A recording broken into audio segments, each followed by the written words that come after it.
جی آپ کے سوال اور ہمارے جواب تو پوچھیں۔ السلام علیکم طلعت صاحب، عبدالرشید بات کر رہا ہوں سر۔ میں نے آپ سے سوال یہ کرنا تھا کہ یہ کل سے جو اسلام آباد ہائی کورٹ کا فیصلہ آیا ہے مریم نواز اور کیپٹن صفدر کے حوالے سے کہ ان کو انصاف مل گیا ہے، مریم صاحبہ نے خود بھی کہا ہے اور باقی نون لیگ کے لوگ بھی یہ کہہ رہے ہیں کہ انصاف مل گیا، تو سر یہ کیسا انصاف ہے کہ جو مجرم تھے، جنہوں نے یہ سارا کچھ انیشیٹ کیا تھا، جنہوں نے تہمتیں اور بہتان باندھے، جے آئی ٹی کے 6 ہیرے تھے، آ، ان کو تو کچھ کہا نہیں گیا، اور جن کو بلا وجہ رگیدا گیا، جن کی کریکٹر اسیسنیشن کی گئی، جن کے کردار بالکل تباہ و برباد کر دیے گئے، جن کا پبلک پرسپشن جو ہے وہ ایک سوسائٹی کے بہت بڑے حصے میں یہ پھیلا دیا گیا کہ یہ چور ہیں۔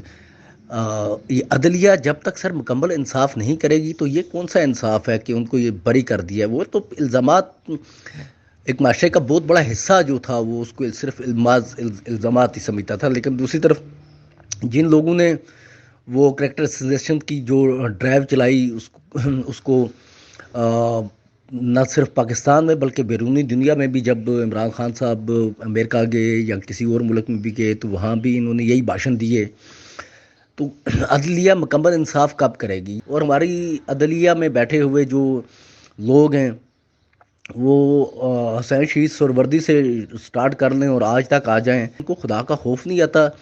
ہم جیسے جو جرنلسٹ ہوتے ہیں جو 2011 سے ان کو یہ کہہ رہے تھے کہ اس کے جو نتائج ہوں گے وہ بھیانک ہوں گے، نتائج تو آج فوج بھی بھگت رہی ہے، ایس آئی بھی بھگت رہی ہے، لیکن سب سے زیادہ وہ نتائج جو ان کے اس ایڈونچر کے تھے وہ تو پاکستانی عوام بھگت رہی ہے، اور پاکستانی عوام ایک 800 روپے کمانے والا یا 1000 روپے کمانے والا بندہ 2 وقت کی روٹی پوری نہیں کر سکتا سر۔ تو یہ کون سا انصاف ہے؟ یہ انصاف تو نہیں ہے۔ جی آپ کا بڑا سخت اور بڑا ریلیونٹ سوال ہے۔ میں آپ سے بہت سی باتوں پر اتفاق کرتا ہوں کہ یہ مداوا کرنا کہ جی اب انصاف چونکہ مل گیا ہے اور اس وجہ سے معاملات طے ہو گئے ہیں، اس سے کوئی ایکویشن بنتی نہیں ہے، کیونکہ ایکویشن کی ایک طرف اگر آپ دیکھیں، جس طرح آپ نے خود تفصیل کے ساتھ ذکر کیا، جس قسم کے بھیانک تجربات سے عوام کو گزارا گیا، جس قسم کے بھیانک تجربات سے، ذاتی تجربات سے اور تکالیف سے ان لوگوں کو گزارا گیا جو نواز شریف کی حکومت کے ساتھ منسلک تھے، جن تکالیف سے اور جن مصائب سے نواز شریف اور اس کے خاندان کو گزارا گیا۔ اور یہ میں آپ کو بتا دوں، کسی اور انٹرویو میں کہہ چکا ہوں کہ نواز شریف نظریاتی طور پر میں ان سے بہت ساری چیزوں پر اختلاف کرتا ہوں، اور پاکستان مسلم لیگ نون جو ہے اگر آپ سیاسی زاویے سے دیکھیں تو اس کے اندر بہت ساری کمیاں بھی ہیں، لیکن جب آپ آئینی، قانونی اور انسانی ضابطوں کو لاگو کرتے ہیں تو پھر آپ یہ نہیں دیکھتے کہ جماعت کون سی ہے، پھر آپ کو یہ دیکھنا ہوتا ہے کہ ہو کیا رہا ہے۔ تو یہ تمام تجربات سے آپ نے جن لوگوں کو گزارا ہے اس کا مداوا کیسا ہوگا؟ ہم ایک لمحہ اپنا ضائع نہیں کرنا چاہتے کسی فضول کام کے اوپر، کیونکہ ہمارا خیال ہے کہ اور درست خیال ہے کہ یہ ہمارا سب سے قیمتی اثاثہ ہے۔ آپ نے لوگوں کے سال جو ہیں تباہ کر دی۔ ہم اپنے کیریئر کے بارے میں اتنے کیئرفل ہوتے ہیں کہ کسی کی اے سی آر کیسی لکھی جانی ہے، کسی کی طرف سے کریکٹر سرٹیفکیٹ کیسا لیا جانا ہے یا دیا جانا ہے، کوئی ہمارے بارے میں کوئی گوسپ نہ کر دے، ہمارا کیریئر تباہ نہ ہو جائے۔ یہاں پر آپ نے لوگوں کو رگید کے رکھ دیا، اور اب اتنے عرصے کے بعد آ کر اگر آپ نے وہ غلطی درست کی ہے تو اس کو انصاف نہیں کرتے۔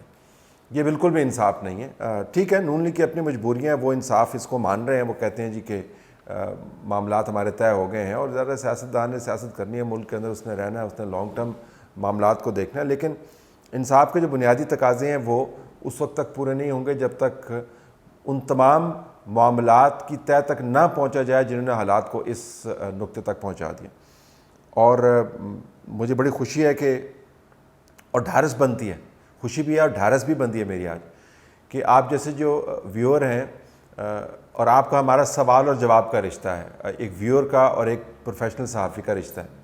نہ میں نے کبھی آپ کو دیکھا ہے، نہ میری کبھی آپ سے ملاقات ہوئی ہے، نہ ہم ایک دوسرے کو اس سے زیادہ جانتے ہیں جتنا میں آپ کے سوال سے آپ کو جان پایا، اور جتنا آپ مجھے میرے ٹی وی کے کام کی وجہ سے مجھے جانتے ہیں، سوشل میڈیا کے کام کی وجہ سے مجھے جانتے ہیں۔ لیکن آپ کو یاد ہے کہ 2011 سے ہم کیا کہہ رہے ہیں، 2011 سے کیا کہہ رہے ہیں، 2014 میں ہم کیا کہہ رہے تھے، 2018 میں کیا کہہ رہے تھے، اور جب ٹی وی سے ہٹا دیا گیا، تب ہم سوشل میڈیا کے ذریعے ٹویٹس کے ذریعے کیا کہہ رہے تھے؟ ہم یہی کہہ رہے تھے. اور اللہ کا شکر ہے کہ خداوند تعالیٰ جو ہے وہ عزت رکھنے والا ہے. یہ تجزیاتی عزت رکھی ہے اس نے ہماری، لیکن ہماری عزت تو رکھی گئی، اور جن کی عزتیں آپ نے اچھالی ہیں ان کا کون جواب دے گا؟ اور وہ تمام لوگ جو یہ کام کرتے ہیں خاموشی کے ساتھ، وہ واپس جا کے اپنے اپنے گھروں میں بیٹھ گئے اور اپنے خاندان میں خوش بیٹھے ہوئے، کوئی کسی قسم کا کوئی احتساب نہیں ہے. تو بالکل ہم اور قوم نے بھگتا ہے اس کو. افراد اگر کی قربانی سے اگر قوم کو کوئی سہولت ملتی ہے تو 100 مرتبہ قربان کر دیں، آدھی قوم کو قربان کر دیں، لیکن ملک کا بھی بیڑا غرق کیا، لوگوں کی زندگیاں بھی تباہ کی. یہ تو انصاف بالکل نہیں ہے جی. میں آپ سے بالکل اتفاق کرتا ہوں. اگر ان کو مان لیا انصاف کے طور پر تو ٹھیک ہے، گڈ لک ٹو دم، لیکن یہ انصاف نہیں ہے. السلام علیکم طلعت صاحب. شاہد فرام لاہور. سر ایک آپ کا بھی ویلاگ دیکھا جس میں آپ نے کہا کہ جو عمران کی ویڈیوز ہیں وہ پبلک نہ کی جائیں، and I totally agree with you. وہ پبلک نہیں ہونی چاہیے اور وہ آؤٹ نہیں ہونی چاہیے. I agree with you on that. But sir یہ جو عمران خان صاحب ہیں یہ تو بیک ڈاؤن ہی نہیں ہو رہے کسی چیز کے اوپر، اور یہ اپنے آپ کو جو افلاطون ثابت کرتے ہیں کہ میں آئی نو ایوری تھنگ، آئی نو آل، اور پھر ہمیں دین کا لیکچر بھی دیتے ہیں. ان کو شرم نہیں آتی اس طرح کی باتیں کرتے ہوئے؟ یہ کیسے ڈھیٹ لوگ ہیں. اور جو ان کے فالوورز ہیں وہ بھی ڈھیٹ ہیں، وہ ان سے بھی بڑے ڈھیٹ ہیں. اور وہ بغیر اس کے، ان کو پتہ ہے ان کی یہ ویڈیوز بنی ہوئی ہیں، ان کو پتہ ہے ان کی کیا حرکتیں ہیں، اور وہ ہمیں کھڑے ہو کے دین کی اور ہمیں پیغمبروں کے نام اور ان کی جو ہے کتنے 1,40,000 پیغمبر آئے اور یہ ہوا اور وہ ہوا اور مجھے دین سکھا رہے ہیں، اور ان کی اپنی جو حرکتیں ہیں وہ اس طرح کی ہیں. تو یہ ان کو کیسے آپ بیک ڈاؤن کریں گے کہ بھائی خدا کا واسطہ ہے اپنی حرکتیں دیکھو اور خود ہی بیک ڈاؤن ہو جاؤ؟ لیکن وہ بیک ڈاؤن ہونے کے لیے تیار ہی نہیں ہے. وہ آپ ان کو جتنا وہ کہتے ہیں وہ اتنا آگے سے آپ کو پریشرائز کرتے ہیں. وہ تو کہتا ہے کہ جو جس کا فون آیا آپ اس کو پڑھ جاؤ، جس کی جو آیا آپ اس کو پڑھ جاؤ. تو یہ جو حرکتیں ہیں، یہ جو ہے اس کا بیہیویئر، اس کو کیسے آپ ٹیم ڈاؤن کریں گے؟ ہاؤ ٹو میک ہم ریئلائز کہ یار what you are doing and what you are seeing is two different things. اور اس کے فالوورس کو بھی یہی ہے. ان کو کیسے چپ کیا جائے، ان کو کیسے چپ کرایا جائے اور ان کی کہ یار وہ خاموش ہو جائے. Thank you sir. شکریہ جی. یہ پہلے سوال کی طرح یہ بھی بڑا زبردست سوال ہے. آپ اصول کی بات اسی وقت تک کر سکتے ہیں جب تک اصول کو ماننے والے لوگ موجود ہوں. میں مسلسل یہ نہیں کہہ سکتا کہ جو قانون کے نفاذ کرنے والے ادارے ہیں، میں آپ کو ویسے ایک مثال دے رہا ہوں، وہ وائلنس والے جو میتھڈز ہیں، جس کے اندر ٹیئر گیسنگ ہے، جس کے اندر لاٹھی چارج ہے، جس کے اندر گولی چلانا ہے، گرفتاریاں ہیں، ان کو بالکل انفورس نہ کریں، اور دوسری طرف سے جو ہے وہ لوگ چڑھائی کرتے رہیں اور وہ اسلحہ استعمال کرتے رہیں اور وہ پتھر مارتے رہیں اور عمارتوں کو جلاتے رہیں. تو جب آپ ایسی حرکت کریں گے تو پھر آگے سے سخت جواب بھی آئے گا. اب یہ قانون کے اندر جو سخت جواب ہے وہ بھی موجود ہے، اور جو طاقت کے کھیل میں سخت جواب ہے وہ بھی موجود ہے. بہت سارا پاکستان کے اندر جو سیاسی کھیل چلتا ہے وہ طاقت کا کھیل ہے. آپ اداروں کو ٹیک آن کرتے ہیں، وہ آگے سے رسپونڈ کرتے ہیں. آپ شخصیات کی تذلیل کرتے ہیں، وہ آگے سے رسپونڈ کرتے ہیں. یہ نہیں ہو سکتا کہ آپ لوگوں کی تذلیل کرتے رہیں اور یہ کہیں کہ میری عزت محفوظ رہے. اور یہ میں پہلے دن سے کہہ رہا ہوں کہ اگر آپ ایک کی پگڑی اچھالیں گے تو آپ کی دستار جو ہے وہ برقرار نہیں رہے گی. اگر آپ ایک کے گھر کے اوپر سے چادر اکھاڑیں گے، اس کا پردہ چاک کرنے کی کوشش کریں گے بلا وجہ، تو آپ کا گھر محفوظ نہیں رہے گا. Make no mistake about it. تو یہ بالکل عمران خان کے ساتھ ہو رہا ہے. لیکن میں وہی گزارش کر رہا ہوں، میں صرف یہ کہہ رہا ہوں کہ پھر بھی اصول اور ضابطے کے اندر رہ کہ اگر آپ کام کریں تو زیادہ بہتر ہے. لیکن ذرا میرے کہنے سے تو جنہوں نے جواب دینا انہوں نے رکنا نہیں ہے. اور عمران خان جو ہے وہ پروووکیشن پہ پروووکیشن کر رہے ہیں. جہاں تک ان کے ماننے والوں کا تعلق ہے، دیکھیں کوئی ضرورت نہیں ہے ان کو سمجھانے کی، ان کے سامنے حقائق رکھنے کی ضرورت ہے. کسی قسم کی، مجھ سے بہت سے لوگ بات کرتے ہیں جی کہ وہ نہیں مان رہے، تو میں کہہ رہا ہوں نہیں مان رہے تو نہ مانیں. بہت ساری باتیں ہماری جو ہیں یہ اسٹیبلشمنٹ بھی نہیں مانتی ہوتی تھی نا، تو پھر آخر میں حالات نے سمجھا دیا. جن کو ہدایت نہیں سمجھاتی ہے نا، جن کو حالات سمجھا دیتے ہیں، جن کو واقعات نہیں سمجھاتے نا ان کو تجربات سمجھا دیتے ہیں. تو اگر کسی نے خودکشی کرنی ہے تو خودکشی ان کو کرنے دیں، مطلب ایک حد سے زیادہ تو نہیں آپ ان کو روک سکتے. سیاسی خودکشی کی بات کر رہا ہوں میں تو، یا نظریاتی خودکشی کی. اور یہ بھی میں آپ کو بتاؤں کہ ہٹلر جب آیا جرمنی میں، یہ میری فیوریٹ مثال اس وجہ سے ہے کیونکہ مجھے اس کے اندر پیرللز بہت ملتے ہیں.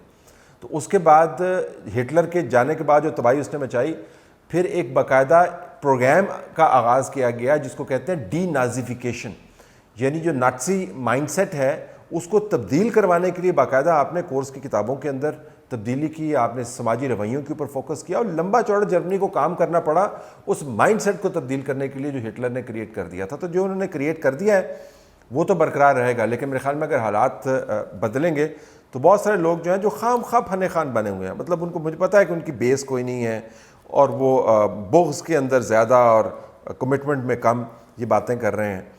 تو اگر حالات ٹھیک کرتے ہیں تو کچھ لوگ سمجھ جائیں گے. یہ نہیں کہ ہم، کون کہہ رہا ہے کہ عمران خان کو چھوڑ دیں، کوئی نہیں کہہ رہا ہے عمران خان یا ان کی سیاست کو آپ ختم کر دیں. ہم تو یہ کہہ رہے ہیں کہ آپ معاشرے کے اندر بھونچال لانے کی باتیں نہ کریں. آپ جو ہمارے معاشرتی رویے ہیں، جو تہذیب ہے، اس کو تباہ نہ کریں. اور جس قسم کی آپ باتیں کرتے ہیں دین اور شریعت سے متعلق، آپ کو کچھ نہیں پتہ اور سب کو پتہ ہے کہ آپ کو کچھ نہیں پتہ، اور پھر بھی آپ باتیں کرتے ہیں. آپ منشی فاضل بنے ہوئے ہیں شریعت کے اور آپ باتیں کیے جا رہے ہیں. سب کو پتہ ہے آپ کو کچھ نہیں پتہ. اور پھر جب آپ بار بار when you put your foot in your mouth repeatedly, obviously you'll get injured toes. ہوگی پھر تکلیف، آپ کو بھی ہوگی، دوسروں کو بھی ہوگی. تو یہ نہ کریں. تو میں تو اس سے مانتا ہوں جی کہ جو نہیں مانتا آپ کی بات اس کو منوانے کی ضرورت نہیں ہے. ان کو let them stew in their own juice and time will teach them a lesson which we are unable to teach them. السلام علیکم طلعت صاحب، میرا سوال یہ ہے کہ آپ جو بار بار ذکر کر رہے ہیں اپنے ایس ٹی ایچ میں کہ کچھ ویڈیوز آنے والی ہیں جن میں کوئی قابل اعتراض کنٹینٹ ہو سکتا ہے تو وہ ریلیز نہیں ہونی چاہیے. تو میرا سوال یہ ہے کہ کیا جو لیڈر ہے اس کی کوئی پرائیویٹ لائف ہوتی ہے؟ جو اس کیلیبر کا، اس درجے کا لیڈر ہو، جس کے کروڑوں میں فینس ہوں، جس کی کروڑوں میں فالوئنگ ہو، تو میرے خیال میں اس کو تو مین آف کریکٹر ہونا چاہیے، ورنہ لوگ اس کی زندگی سے کیا اخلاقی سبق حاصل کریں گے اگر وہ کچھ ایسی سرگرمیوں میں ملوث پایا جاتا ہے. تو جی یہ فنڈامنٹل سوال ہے، اور اس کے اندر یہ بھی ہے کہ آرٹیکل 62 63 جو ہے، جو آئینی ضروریات ہیں کسی بھی لیڈر کے لیے، منتخب لیڈر کے لیے، منتخب ہونے کے لیے، اور پبلک لیڈر کی جو اوصاف ہیں وہ تو اس سے کہیں زیادہ ہونے چاہیے جو منتخب نمائندگان کے ہیں. حالانکہ وہ بھی اوصاف بڑے ضروری ہیں، اور جب آپ میں یہ دونوں چیزیں نہ ہوں، یعنی آپ مبینہ طور پر نہ 62 63 کے اوپر پورے اترتے ہوں، اور نہ ہی آپ لیڈران والے آپ کے اندر اوصاف ہوں، اور حرکات آپ کی ایسی ہوں کہ آپ کے سر پر تلوار لٹکی رہے ہر وقت کہ میرے ساتھ نہ جانے کیا ہونے والا، تو پھر سوال تو اٹھتے ہیں. لیکن میں دوبارہ یہ کہوں گا، پہلے سوال کے جواب میں جس طرح میں نے کہا، ذرا میں نے طویل اس کا جواب دیا، اور آپ کا سوال بھی اس میں ایڈریس ہوتا ہے کہ ہمیں خاص حد پھر بھی اس کو پھیلانا ہے، اس حد کو، اس حد سے آگے نہ جانے کے جو فوائد ہیں اس کی ترویج کرنی ہے. ہم نے تشہیر کرنی ہے ریڈ لائنز کی. ہم نے سب کو بتانا ہے کہ کم از کم یہ کام نہ کریں. تو اگر آپ اصول کی بحث کو پھیلائیں گے، اگر آپ ریڈ لائنز کی بات کریں گے، تو ہو سکتا ہے کہیں پر تحمل، کہیں پر تھوڑی سی ریسٹرینٹ آپ کو نظر آئے. اگر نہیں ہوگا تو پھر ظاہر ہے جو کام کیے ہیں گھوم پھر کے واپس تو آتے ہیں نا. جی السلام علیکم طلعت صاحب، افتخار سیالکوٹ سے. آپ سے ایک درخواست کرنی تھی. ہم جتنے بھی صحافی برادری کو دیکھتے ہیں تو وہ اب ہم دیکھتے ہیں کہ بہت زیادہ ڈیوائڈ ہے ان میں، بہت زیادہ جھکاؤ دیکھا جاتا ہے. تقریباً ہر صحافی کا ایک پارٹی کی طرف ایک جھکاؤ دیکھا جاتا ہے کہ ہم نے صحافی برادری جو ہے، اسپیشلی جو رپورٹرز نہیں، جو اینکرز ہیں، ان سے ہم نے ایکسپیکٹ کیا کرنا ہے، کہ ان کے انالیسس سے ہم نے کیا ایکسپیکٹ کرنا ہے. ہم نے کسی کو کیسے اس کے تجزیے کو سمجھ کے ہم نے کیسے اپنا اوپینین بنانا ہے، تاکہ ہم یہ مان سکیں کہ وہ بندہ نیوٹرل ہے، غیر جانبدار ہے. اور اپنے حقائق اپنے تجزیے غلط ہو سکتے ہیں، لیکن ان تجزیوں کی بیس پہ ہمارا اوپینین بنتا ہے.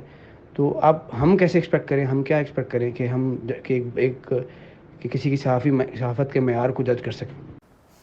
زبردست سوال کیا جی آپ نے. اس کے میں 2 جواب دے سکتا ہوں. مجھ سے اکثر ہی پوچھا جاتا ہے. بنیادی بات رائے کی نہیں ہے. آپ کون سے ایسے شخص سے ملے ہیں جس کی کوئی اپنی رائے نہ ہو؟ تو رائے تو سب کی ہونی چاہیے. بنیادی بات یہ بھی نہیں ہے کہ رائے کا جھکاؤ کس طرف ہے. کون سا ایسا شخص ہے جس کا رائے کا جھکاؤ جو ہے وہ ادھر ادھر نہیں ہوگا، سیاسی رائے انکلوڈڈ. تیسری بات یہ کہ نظریات کی بات بھی نہیں ہے. کون سا ایسا شخص ہے جس کے اپنے سیاسی نظریات نہیں ہوں گے. اصل ایشو ہے حقائق کی. اصل ایشو جو ہے وہ ہے ریزننگ کی، لاجک کی، سیاق و سباق کی. اور یہ کمیونیکیشن کا چیلنج بھی ہے. میں بالکل مانتا ہوں کہ میرا بہت بڑا تعصب ہے. میں تعصب کا آپ کو بتا بھی دیتا ہوں. میرا بہت بڑا تعصب ہے، میری بہت بڑی ٹلٹ ہے کس طرف؟ آئین اور قانون کی انفورسمنٹ کی طرف. آئین اور قانون، وہ آئین جس کے اوپر سب نے دستخط کیے ہوئے 1973 کا، جو پاکستان جیسے ملک کے لیے ہی نہیں بلکہ امت مسلمہ کے اندر دنیا کے جو بہترین ڈیموکریٹک ممالک ہے اس میں بہت بڑی اچیومنٹ ہے. ہمیں اپنی اصل اچیومنٹس کے اوپر تو فوکس کرنے کا وقت دیا نہیں جاتا نا. ایک فیک ہیروز ہم نے بنائے ہوئے ہیں، people with feet of clay, جن کے کردار ایسے ہیں کہ خداوند تعالیٰ معاف کرے کہ بندہ سوچ بھی نہیں سکتا کہ ہمارے بچے اس طرح کے ہوں گے. ان کو ہم نے ہیرو بنائے ہوئے. لیکن آپ اصل اچیومنٹس کی طرف فوکس نہیں کرتے. 73 کا آئین ایک بہت بڑی اچیومنٹ. تو میرا تعصب ہے 73 کے آئین کی طرف. میں چونکہ پاکستان کا ایک شہری ہوں اور سمجھتا ہوں کہ قانون سب پر لاگو ہوگا تو میری اپنی بچت ہے، میری اپنی زندگی میں سہولت ہے. دوسرے کی زندگی میں تو سہولت ہوگی، ریاست کا بھی بھلا ہوگا. تو میرا تعصب ہے قانون کے حق میں. جب آپ قانون اور آئین کی دھجیاں اڑائیں گے تو میں قانون اور آئین کے حوالے دے کر آپ کے خلاف کھڑا ہوں گا. آپ کو لگے گا میں آپ کے خلاف کھڑا ہوں، لیکن میں قانون اور آئین کے ساتھ کھڑا ہوں. تو آپ نے صرف یہ دیکھنا ہے کہ کون قانون اور آئین کی طرف کھڑا ہوا ہے، کس کے حقائق درست ہیں، کس کی رائے جو ہے منطق پر پوری اترتی ہے. یہ چیزیں آپ نے دیکھنی ہیں. ورنہ آراء اگر نکال دیں تو پھر تو بات غلط ہو جاتی ہے. پھر یہ بھی دیکھیں جب غلط کام ہے تو اس کے اندر آپ کتنی جو ہے وہ خام خواہ کا توازن لا سکتے ہیں. میں متوازن صحافت کا قائل ہوں، وہ متوازن صحافت جو آئین اور قانون کے حق میں ہو. اتنا ہی توازن. آج شہباز شریف یہ حرکتیں کریں تو ان کے اوپر ہم تنقید کریں گے، نواز شریف یہ حرکتیں کریں تو ان کے اوپر تنقید کریں گے، زرداری صاحب یہ حرکتیں کریں گے تو ان پر تنقید کریں گے. جب ایم کیو ایم کے اوپر کوئی نہیں بولتا تھا الطاف حسین کے نیچے تو کیا ہم رپورٹنگ نہیں کر رہے تھے؟ جب طالبان فاٹا کے ایریا میں قبضے کر رہے تھے کیا میں وہاں سے جا کے رپورٹنگ نہیں کر رہا تھا؟ جب مشرف کی رجیم تھی تو کیا ہم اس کے خلاف کام نہیں کر رہے تھے؟ جب عدالتوں کے ساتھ 2 ہاتھ ہو رہے تھے جنرل پرویز مشرف کے تو کیا ہم عدالتوں اور وکلاء کے ساتھ نہیں کھڑے تھے؟ کہاں پر ایسا ہوا کہ ہم اصول کے ساتھ نہیں کھڑے ہوئے؟ ذرا اس کی وضاحت کریں. باقی اگر اس اصول پسندی کا کسی سیاسی جماعت کو فائدہ ہوتا تو وہ میرا کنسرن ہے ہی نہیں. یہ سیاسی جماعتیں اور لیڈران آنی جانی ہے. تو یہ میرے خیال میں آپ کو بنیادی معیار یہ بنانا چاہیے کہ آئین اور قانون کتابیں کون ہے، فیکٹس کس کے درست ہے اور لاجک کس کی اسٹرانگ ہے. السلام علیکم طلعت بھائی، ڈاکٹر عمیر اسلم بول رہا ہوں ناروال سے. طلعت بھائی میرا کویسچن یہ ہے کہ جیسے کہ آج کل ایک ایلیوژن کریٹ کیا جا رہا ہے، ایک پرسیپشن بنائی جا رہی ہے کہ عمران خان جو ہیں وہ بہت زیادہ پاپولر ہو چکے ہیں. وہ اس ٹائم اپنی پاپولیرٹی کی پیک پہ ہیں، یعنی کہ بے پناہ مقبولیت میں ہیں.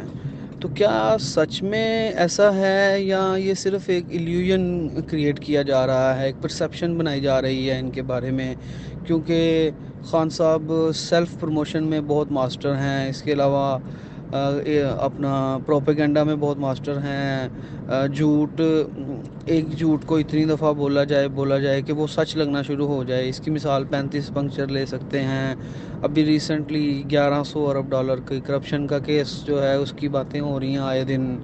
تو کیا میرا کویسچن یہ ہے کہ کیا عوام ہماری اتنی جلدی بھول جائے گی with in a span of 2 to 3 months کہ ان کی جو پچھلے 4 سال کی اتنی بری پرفارمنس تھی، کیا اس کو ایک دم بھول جائے گی ہماری عوام؟